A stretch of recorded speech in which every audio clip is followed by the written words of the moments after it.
Bonjour. Du coup, bonjour à tous. Je vais vous présenter quelque chose sur des synthétiques stack frame, donc ça va être un petit peu plus bas niveau que la présentation précédente. Mes slides sont pas aussi jolis, désolé. Faudra faire avec. Du coup, vous remarquerez le jeu de mots avec le H et tout, je me suis éclaté. C'était vraiment la conf parfaite.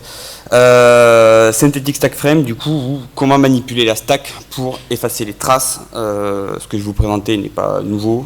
Ceux qui font du maldev, qui font du bas niveau, etc., savent déjà ce que c'est. Mais le sujet, je le trouvais quand même intéressant. Donc, qui je suis? Donc, Guillaume Domas, BlackWasp, @BLWasp sur Twitter. Je suis auditeur chez Advance. Je fais essentiellement du TI interne, Red Team, et je gère un peu techniquement ces deux offres. Je m'intéresse à tout ce qui tourne autour de du coup, Windows, AD, un petit peu d'Azure, mais déjà Azure il commence à y avoir trop de web, donc c'est plus pour moi. Et je publie quand je peux sur blog post du coup Hide&Seek ou The Recipes de Shutdown. Ceux qui font du Windows AD connaissent sûrement à minima le deuxième blog. Donc, contexte de la présentation, préparation de mission Red Team, il n'y a pas si longtemps que ça. Je sais qu'il y a évidemment un EDR. Il va falloir que l'implant passe pour qu'on ait un callback sur le C2. Donc, je commence à préparer mes trucs en amont, Packer custom. Franchement, j'ai mis tout ce qu'il y avait à mettre dedans. Pas de souci à ce niveau-là. On utilise un C2 open source, donc j'ai pu aller modifier le code de l'implant. J'ai rajouté un slip mask, donc ça permet de chiffrer la mémoire de l'implant lorsqu'il est sur des slips. Ça permet de passer les memory scanning, etc. Et en fait, le DR, quand tu tournes dans le shellcode. Bon, c'est le coup dur un peu. J'en parle à des potes qui maîtrisent un peu mieux le sujet du maldev que moi. Et ouais, vous savez pourquoi, comment il fait? T'as essayé de craft la stack? Ça a été à peu près ma tête à ce moment-là. Non, je me dis, qu'est-ce qui veut dire craft la stack? Je sais pas. Moi, à ce moment où je fais de l'assembleur, c'est pour faire des indirects call et généralement c'est 20 lignes d'assembleur, je vais pas plus loin. Donc bon, on va creuser là-dedans. Donc on va partir d'un code très simple. Donc c'est un code en C qui fait pop une message box. Donc message box A, donc pour ceux qui n'ont jamais fait de Windows et d'API bas niveau Windows, c'est l'API au niveau Windows qui permet de faire pop ce genre de fenêtre que vous avez obligatoirement vu au moins une fois dans votre vie, à minima quand un programme crash de manière aléatoire. C'est très basique, ça fait pop une message box. Ok. Si on regarde la code stack du processus, donc j'ai mis peu, mais en vrai c'est plutôt la code stack du process. Donc là on ouvre ça dans Process Hacker et en fait on voit donc la dernière API, donc c'est qui est tout en haut, c'est la dernière qui a été appelée, donc on voit que c'est le user wait message, donc en gros il attend qu'on appuie sur OK. Et en fait on peut remonter la pile d'appel de toutes les API qui ont été faites et on peut du coup remonter jusqu'au démarrage du thread. On voit que tous les appels proviennent de ce qu'on appelle des zones backées sur le disque. Donc si vous regardez à chaque fois les appels, vous avez par exemple user32.dll, point d'exclamation, une fonction. Donc la partie avant le point d'exclamation, c'est le nom du fichier sur le disque, en l'occurrence de la DLL ou du .exe. Et ensuite vous avez la fonction. Et derrière vous avez un plus 0x17, un truc. Ça c'est l'offset. Donc ça c'est l'adresse qui est juste après l'instruction call dans l'assembleur. Si on en prend une au pif, au pif, pas si au pif que ça, mais bon. Base thread init trunk, donc on ouvre kernel 32 dans x64dbg, on récupère l'adresse de la fonction, et si on fait un plus 0x17, c'est incroyable, on atterrit juste après un call. Bon, jusque-là, c'est à peu près logique. Le PE qu'on avait tout à l'heure, donc notre message box, on compile, on fait un exe, on convertit en shellcode. Donc vous pouvez faire ça avec Donut, avec exe to shell, ou alors si vous voulez faire plus simple, vous pouvez faire ça avec MSF Venom. MSF Venom a littéralement un payload qui permet de pop une message box au format shellcode. On prend ça, on crée un packer ultra basique. Donc pour ceux qui ont fait du maldev, déjà là on est sur le niveau 0 du packer, c'est-à-dire que on alloue de la mémoire dans notre processus courant. On copie le shellcode dedans. La mémoire est allouée en read, write, execute. Alors, c'est infâme, mais on a fait ça pour faire ça parce que j'ai pas rajouté des virtual protect, etc. derrière. Et ensuite, on démarre un thread à l'adresse de base du shellcode. Le shellcode va s'exécuter. et il devrait se passer quelque chose. À savoir que j'aime bien, je précise, utiliser MessageBox pour ce genre de truc, parce que MessageBox, tant qu'on n'appuie pas sur OK, ça se met en pause, et du coup ça permet d'avoir une sorte de breakpoint sans avoir à mettre des breakpoints, à lancer le débugger, etc. Le programme se met en pause tout seul et c'est assez visuel. On regarde la call stack, et là il se passe un truc assez intéressant. Donc on prend la call stack du thread qui a été créé avec le shellcode. On se rend compte que sur le bas, il n'y a plus les user32, machin, il n'y a plus de trucs en point d'exclamation. Ça, c'est parce que du coup, on a des instructions qui viennent d'une zone qui n'est pas backée sur le disque. C'est-à-dire qu'il n'y a pas d'image, il n'y a pas de DLL, il n'y a pas de point exe sur le disque. Si en plus, on en comprend les adresses mémoire, on regarde dans la mémoire de notre processus, donc onglet memory dans Process Hacker, on retrouve bien notre zone qui est private en RWX. Vous avez une exécution qui provient d'une zone qui n'est pas backée sur le disque, private RWX. Il n'y a même pas besoin de scanner la mémoire, c'est un shellcode. C'est quasi sûr. Ça, c'est le genre de truc, la plupart des EDR modernes le détectent sans aucun souci. Alors, ils vont pas forcément le déclencher sur un wait, mais enfin sur un message box, mais quand vous allez commencer à faire des NT allocate, etc. Donc, que fait un EDR? Bon, la partie rouge, je l'ai mis par principe, c'est en gros comment réagir un EDR. Il peut détecter, isoler, stopper un processus, capturer le dump mémoire, etc. Voilà. En partie bleue, c'est qu'est-ce que surveille un EDR, donc avant de réagir. On va voir tous les trucs classiques, les journaux système, le trafic réseau, les tentatives d'authentification, le chargement de DLL, les syscalls, etc. Contenu de la mémoire et la stack. L'EDR surveille la stack et surveille la call stack. Il vérifie que vos appels mémoire sont bien backés sur le disque. Donc, si on modifie la stack, qu'est-ce qui nous empêche au final de modifier cette stack? Petit rappel sur le fonctionnement de la call stack. À chaque fois qu'il y a une instruction call dans l'assembler, ça pousse l'adresse de retour sur la pile, donc dans RSP. À chaque fois que votre fonction qui a été appelée se termine, elle fait un ret. Le ret, ça pop l'adresse, et du coup, on revient à l'adresse de retour. Ce qui veut dire qu'en remontant RSP, on peut remonter toute la chaîne d'appels et voir depuis où vient la fonction qu'on a voulu surveiller. Par exemple, un allocate virtual memory, il va dire ok, j'ai vu cette fonction s'exécuter, il remonte pour voir jusqu'où ça arrive et voir si c'est backé ou pas. Est-ce que c'est une région aussi qui est exécutable, qui est private, voilà. Notre pile de shellcode injecté, donc je vous ai refait un schéma. Vous avez NT allocate virtual memory qui est un exemple de syscall qui sera très probablement surveillé par un EDR, c'est sûr. S'il ne surveille pas ça, bon, je sais pas ce qu'il fait là.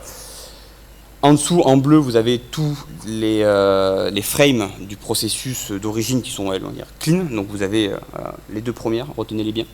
Après, il se passe plein de choses, sûrement. Et on a à un moment notre zone qui est pas backée sur le disque. Et c'est quand l'EDR va tomber sur cette zone en rouge que ça va sonner. Le truc, c'est que la call stack, c'est un signal, mais c'est pas une vérité. C'est-à-dire que votre stack walker, donc votre EDR, il lit ce qu'il voit dans la pile d'appel, mais il a aucun moyen de vérifier est-ce que c'est vrai ou pas. C'est-à-dire qu'il y a une pile d'appels, il dit ok, moi je lis ça, mais est-ce que c'est réel ou est-ce que c'est pas réel? Si on parvient à modifier la stack, du coup on peut peut-être pas empêcher la détection, mais au moins la décaler et empêcher que la détection de l'origine du syscall soit aussi facile. Première possibilité, c'est juste spoof l'adresse de retour. Ça, c'est vraiment la méthode de base. C'est-à-dire que là où normalement vous aviez la première frame de votre syscall, en fait, vous allez pousser quelque chose qui empêche de remonter plus loin. Donc, la première étape, ça va être de trouver un gadget. On va voir après ce qu'on cherche exactement comme gadget. C'est une adresse de retour, en gros, qui doit permettre de revenir au programme initial sans cracher, parce qu'évidemment, vous notez bien, si on commence à modifier la stack frame, et qu'on ne la nettoie pas, il y a un moment, ça va crash, forcément. Donc, il va falloir nettoyer. Il va falloir identifier ensuite le nombre d'arguments qu'on veut dans l'API qu'on va appeler. Donc nous, par exemple, c'est pop une message box, parce qu'il va falloir à un moment réaligner la stack et pousser les arguments dans les bons registres. On va ensuite pousser les arguments de l'API dans les registres et dans la stack. On va pousser le gadget sur le haut de la stack, et ensuite on exécute, puis on clean la stack. Bon, ce gadget, c'est quoi? Parce que ça fait une minute que je parle de gadget. Le truc, c'est que pousser n'importe quoi dans la stack, on pourrait se dire, je vais prendre une adresse random dans le kernel 32, je le pousse dans RSP, terminé. La stack, si on n'atterrit plus sur des zones qui sont plus backées sur le disque, on a atterri dans le kernel 32, c'est super.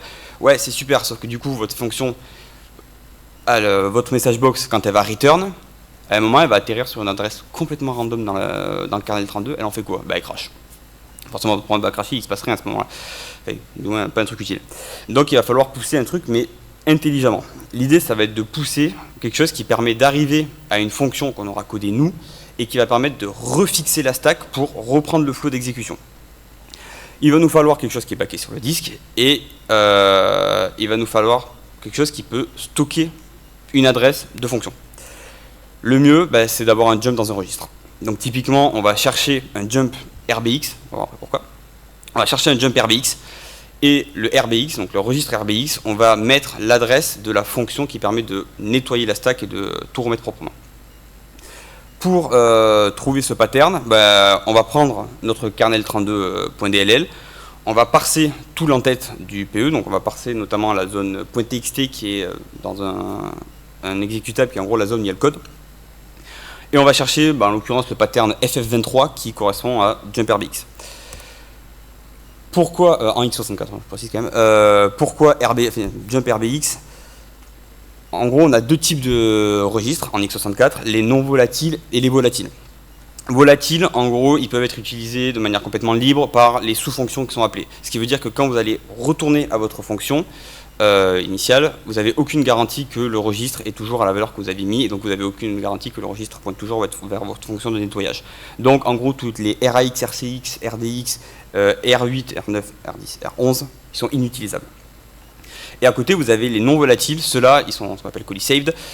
Donc, vous êtes garantis qu'ils sont préservés au cours des appels et que lorsque ça va revenir à vous, il aura toujours la même valeur. Dans ça, on va trouver RBX, RBP, RDI, RSI, R12, 13, 14, 15. Maintenant, pourquoi RBX et pas l'un de tous les ColliSaved? Déjà parce que RBX est utilisé partout. Donc, c'est pas bizarre de trouver un jump RBX quelque part qui traîne. C'est probablement l'un des gadgets les plus utilisés par les compilateurs de manière pour optimiser, etc. Dans le kernel 32, dans le kernel base, on le trouve partout, il n'y a pas de souci. L'opcode est assez facile à trouver, c'est du FF23, là où ben voilà, d'autres registres auraient des opcodes un peu plus longs à chercher, moins pratiques. Et surtout, RBX n'est pas utilisé comme registre d'arguments, et il ne va pas être utilisé non plus pour la construction de strings, etc. Donc il y a très peu de risque de collision ou de passage d'arguments, etc. Donc RBX est un super candidat. En soi, les autres, ça marcherait, c'est juste que c'est un peu plus risqué. Alors, je ne vais pas vous présenter à chaque fois tout le code, parce que sinon, on va se retrouver avec des codes, voilà. Mais là, l'idée, donc, il faut vous imaginer qu'il y a toutes les fonctions qui permettent de parser le PE, etc. Bon, voilà, je ne les présente pas, vous cherchez sur Internet ou vous demandez à Claude, il va vous le faire sans problème. L'idée, c'est quand même de montrer un peu l'assembleur. Donc d'abord, on a le pop RDI. Donc ça, c'est ce qui va nous permettre de revenir en fait à notre fonction d'origine.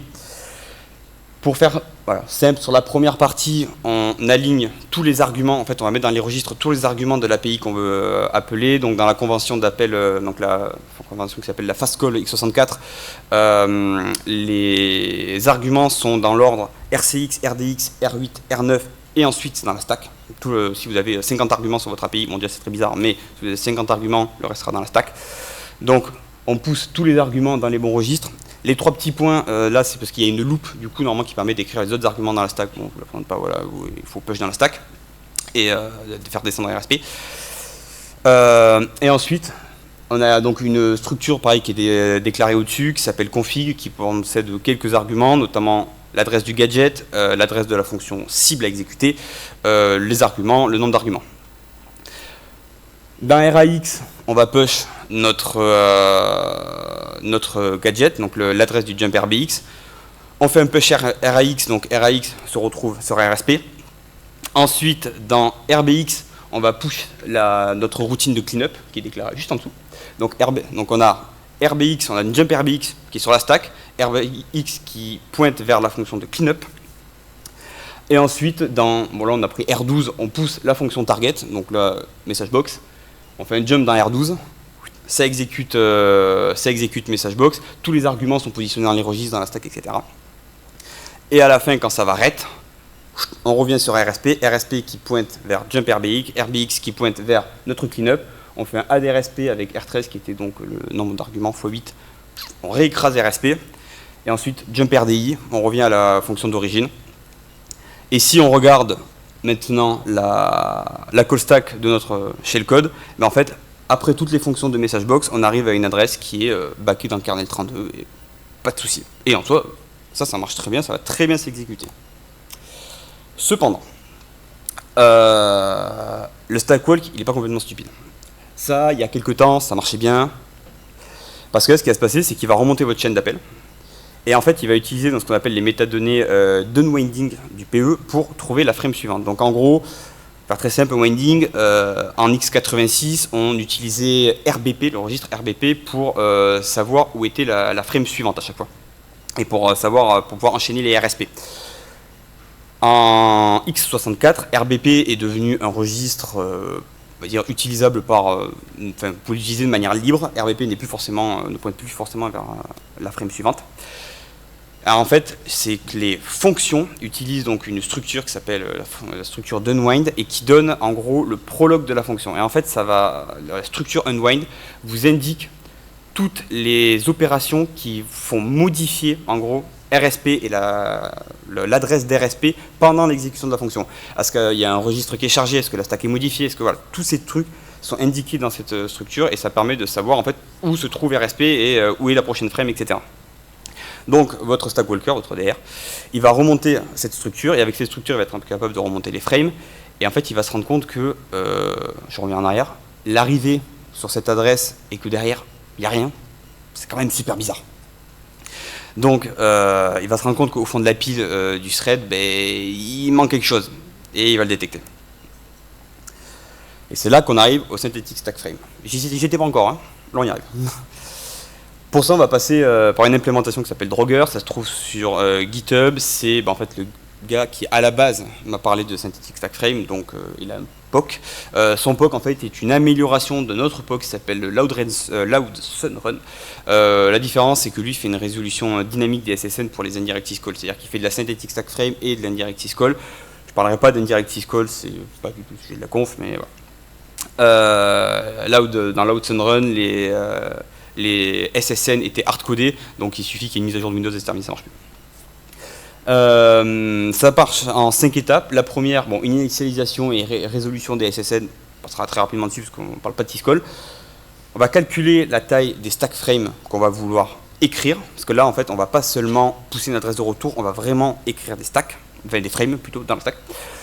On va rechercher notre gadget, toujours le même. On va crafter la stack et faire le syscall, et ensuite on return et on clean, parce que, surprise, si vous cleanez pas votre stack, il risque de se passer un truc pas ouf. La question qu'on peut se demander, du coup, c'est ok, c'est cool, mais je mets quoi comme frame? Est-ce que je pousse des frames random? Mais pourquoi pas, dans l'absolu? Maintenant, votre DR risque de se poser des questions. Enfin, il y a un moment, il va quand même regarder ce qui se passe. Vous risquez d'atterrir dans des adresses qui sont pas juste. Vos offsets vont peut-être pas être juste derrière des calls. C'est super bizarre. Normalement, l'offset pointe juste derrière un call. Et puis vous avez des enchaînements de fonctions qui n'ont aucun sens. Les DR sont pas stupides. Surtout que maintenant, ils intègrent de l'IA, etc. Ils sont tout à fait capables de trouver ça. Donc, on se demande, mais qu'est-ce qu'on va pousser? Dans son repo, il fait un truc qui est très malin. En fait, il pousse base thread init trunk et RTL user thread start. Pourquoi?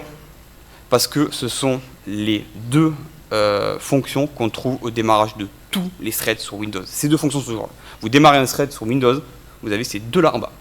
Et après, vous avez la main qui part et il se passe des trucs. Il a hardcodé les offsets x14 et x21. Vous remarquerez que chez moi ça ne matche pas. Le truc c'est qu'il y a des mises à jour de Windows tout le temps et d'une version à l'autre. Bon, l'offset peut changer, il suffit que les devs aient changé un truc dans le kernel 32 ou dans le kernel 32 ou dans la NTDLL et voilà, vous allez avoir des petits décalages. Mais normalement ces offsets restent à peu près pertinents. Normalement ça pointe juste après un call. Ensuite, on va calculer la taille des piles, c'est-à-dire que oui, on va pousser des adresses, mais il faut que la taille des frames soit pertinente par rapport aux données qu'on trouve dans les unwind. Donc j'ai parlé tout à l'heure, donc par rapport au prologue, parce que pareil, le DR, il voit que vous avez des frames qui font un octet, alors que le prologue indique que normalement la frame devrait en faire 50. Il va y avoir un problème. Donc on appelle une fonction qui s'appelle RTL Lookup Function Entry qui permet de pointer directement vers l'adresse de runtime function et c'est un pointeur du coup vers unwind info qui est dans la section pdata de votre process. Ces métadonnées du coup décrivent tout le prologue comme je disais tout à l'heure. Et là je vous ai fait un récap très rapide en gros des différentes valeurs qu'on peut avoir. UAP push non-vol, ça pousse, c'est-à-dire qu'il y a eu un plus 8 octets donc, qui a été poussé, donc vous augmentez votre truc de plus 8 octets. Alloc small, c'est pour les petites allocations. Alloc large, c'est pour les gros slots d'allocation dans la mémoire, etc. Et en fait, en parcourant toutes ces données dans les unwind, vous pouvez savoir exactement, normalement, la taille que devrait faire la frame. Au résultat, BTIT, donc Best Thread Init Trunk, ça doit faire 0x38 octets. RTL User Thread Start en fait 0,58 et le gadget qu'on va viser en fait 0,28. Enfin 0x28. Ensuite, je vous ai remis la même slide que tout à l'heure, c'est vraiment la même, il n'y a que la DLL qui change. Tout à l'heure pour le POC j'ai fait dans kernel 32, lui il fait dans kernel base. Les deux marchent, en soi c'est pas, voilà, c'est une petite différence. Par contre lui, du coup son jump RBX va, lorsqu'il va être déréférencé, ça va pointer en fait, vers une structure qui s'appelle PRM qu'on va voir juste après. Cette structure stocke plein d'informations sur ce qui se passe dans le process, les registres, etc. qu'il faut sauvegarder, ce genre de choses. Et plus exactement, ça va pointer du coup vers l'offset 0 de la structure, offset 0 qui pointe vers fixup, qui pointe vers une fonction qui fixe la stack. Le but c'est de nettoyer la stack à un moment. Et à côté, c'est exactement ce que j'ai dit tout à l'heure, du FF23, ça correspond à JumperBX. Petite slide, alors pour ceux qui font de l'assembleur régulièrement, qui font du maldev, vous n'êtes même pas obligé de regarder, pour vous ça va être évident. Pour ceux qui n'ont jamais trop fait d'assembleur, voilà, c'est pour préciser un petit truc. RBX, c'est pas l'adresse du gadget. Parce que, bon, moi, l'assembleur, c'est pas trop mon truc. Au début, j'ai eu un petit bug sur ça. En fait, au sommet, à RSP, vous allez avoir cette adresse, par exemple, elle est random, mais voilà, on prend cette adresse. Cette adresse, elle pointe vers le gadget jump RBX dans kernel base. C'est écrit par un move, donc en fait, on va move avec notre assembleur pendant la construction des frames, et ce sera popé lors du ret du stub qui est exécuté lors du syscall. Et ensuite, RBX, lui, pointe vers une adresse qui ressemble à la jaune là-bas, qui, elle, est l'adresse de la structure PRM, qu'on va voir juste après. Elle est chargée par un move RBX avec un pointeur vers PRM, et c'est juste avant le jump R11, R11 étant le registre qui contient syscall. Dans le POC d'avant, c'était R12, là c'est R11. On change, on s'adapte. Et normalement, ce sera toujours égal à PRM, vu que RBX, qu'on a dit, est non volatile. Notre structure PRM, en gros, elle ressemble à ça. Si vous vous dites, punaise, on dirait vachement une slide Claude, oui. En fait, j'ai pris ma structure, j'ai commencé à la commenter, puis je me suis dit, c'est vraiment trop moche de faire un screenshot, je l'ai envoyé à Claude, j'ai fait vraiment une slide à partir de cette structure commentée, il me l'a fait, il est super sympa. On a notre structure, du coup, on a fixup, qui est donc à l'offset 0 de la structure, qui lui, qui est une fonction, donc qui pointe vers une fonction qui va permettre de nettoyer. Original retadr, ça c'est après l'adresse à laquelle on voudra revenir une fois qu'on a fini d'exécuter notre syscall super malveillant. Le SSN, bon, c'est le numéro du syscall, on a son adresse. On va avoir du coup l'adresse de Ruts, sa taille, l'adresse de BTIT, sa taille, le trampoline qui est donc l'adresse du gadget dans kernel base, sa taille aussi, vu qu'on en a besoin pour faire la stack frame. Et ensuite, on va avoir tous les registres qu'il faut sauvegarder, parce que nous, on va s'amuser, on va faire plein de trucs, on va un peu tout exploser au niveau des registres et de la stack, mais sauf qu'il faut quand même les sauvegarder, parce que quand on va y revenir après, il faut que ça marche. Phase 4, on spoof. Donc l'idée, c'est que, en gros, c'est à peu près le même code assembleur que tout à l'heure. On sauvegarde tous nos registres RDI, RSI, R10, 11, 12, 13, 14, 15 dans notre structure, parce qu'on va avoir besoin de les récupérer après. Et ensuite, on va parcourir les valeurs dans cette structure, donc l'adresse de RUT, de bit et du trampoline avec la taille. Et on va faire un sub de RSP à chaque fois pour allouer les bonnes stack frames avec un move de RSP à chaque fois. Le dernier move étant celui pour pousser le trampoline et donc notre jump RBX. Il arrive dans RSP et comme ça, normalement, lors du RET, on arrive sur RSP.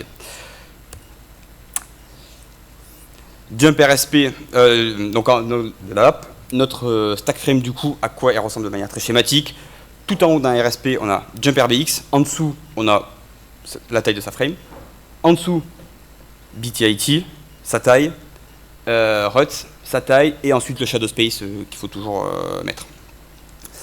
Et au niveau de nos registres, en gros, RAX qui va contenir du coup le numéro du syscall, ça c'est convention syscall, le numéro, le SSN doit être dans RAX. La petite spécificité, le premier argument est dans R10, pas dans RDI. Pourquoi? Pas dans RCX, pardon.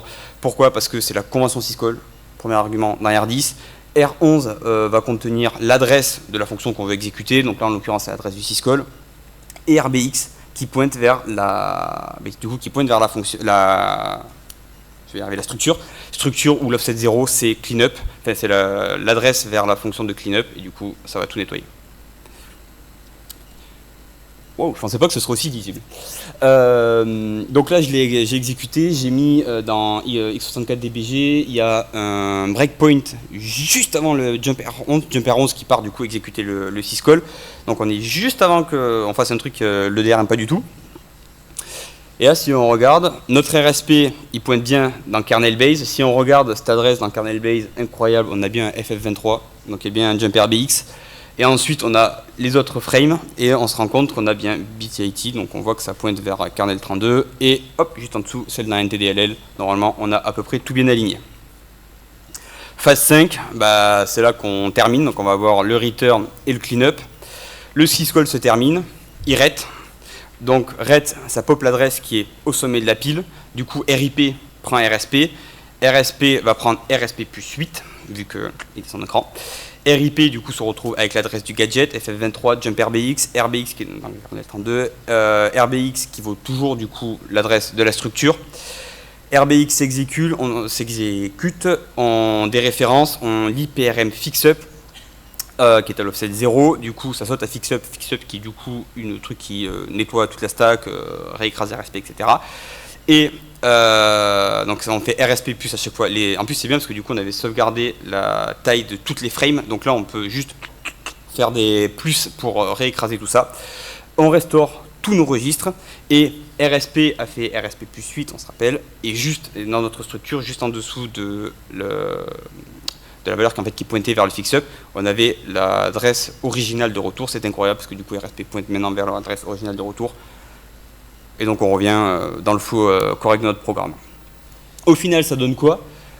Sans stack frame, on se rappelle, enfin sans synthetic frame, on se rappelle, on n'est pas content du tout parce que ça n'est pas du tout backé sur le disque. Et quand on exécute exactement le même code en faisant des synthetic stack frame, eh bien, on arrive bien avec nos 3 petites frames qui apparaissent. Et là, on est très content parce que ça commence à être beaucoup plus dur de nous détecter. Du coup, c'est incroyable, notre shellcode ne peut plus être détecté, on est vraiment trop content, en plus on a mis un super slip mask, etc. Qu'est-ce qui pourrait mal se passer? J'ai refait le jeu de mots.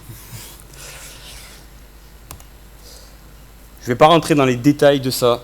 Si vous voulez plus de détails, Synactive a fait un talk au stick. Et s'il y a des gens de Synactive dans la salle, ils vont me dire, ben non, c'est pas le stick d'ailleurs, mais je crois que c'était au stick. Sur la Shadow Stack, c'est une nouvelle solution qui existe. En fait, alors, la Shadow Stack, c'est une protection par process. C'est pas activé au niveau du système entier, c'est un process décide de se protéger avec la Shadow Stack ou pas. En gros, à chaque fois qu'une frame est poussée, enfin apparaît dans la stack, en parallèle, il y a une Shadow Stack qui est hardware protected et qui copie exactement la stack frame à chaque fois qu'il y a un call. Le truc, c'est que nous, on se rappelle qu'on fait des moves pour écrire la stack frame, on ne fait pas des calls. Ce qui veut dire que si on commence à modifier la stack frame, on va se désynchroniser par rapport à la shadow stack. Et là, désynchronisation immédiate. Après manipulation, c'est en fait arrêt immédiat du processus par le système. Donc, c'est un petit peu embêtant. Donc, l'idée, ça va être ça. Du coup, vous ne pouvez pas le contourner. Normalement, j'ai pas lu toute la présentation de Synactive. Vous me direz si je me suis trompé ou pas. Mais normalement, ça se contourne pas. L'idée, ça va être plus de viser un processus qui n'est pas protégé par ça.